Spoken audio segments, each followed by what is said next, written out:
Hey guys, it's Teray Holmes here, the Money Maximizer, and today I am coming to show you one of my favorite features with Propstream. So, as you can see here, these are all of my saved properties.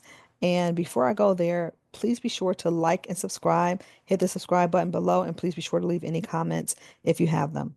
All right, let's get started. So, all of my saved properties are here. I have over 8,000.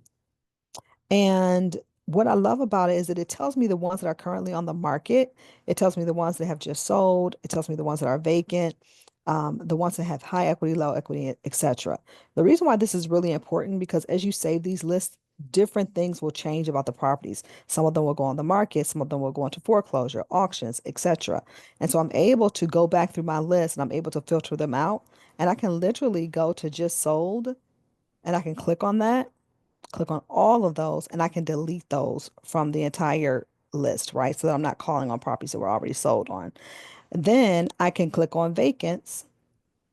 And because I look at properties all over the city and state, like all over the country, um, I can filter it by state, I can filter it by zip codes, but these are all of my vacant properties. So this is one of my favorite tools on PropStream, and I hope that it becomes one of yours as well. Um, if you are interested in PropStream, I have a link below where you can subscribe to get PropStream 7 days free. Be sure to like and subscribe and make sure you don't miss any of my other videos as I show you ways to use PropStream and other tools that I love for building my real estate business. Thanks so much.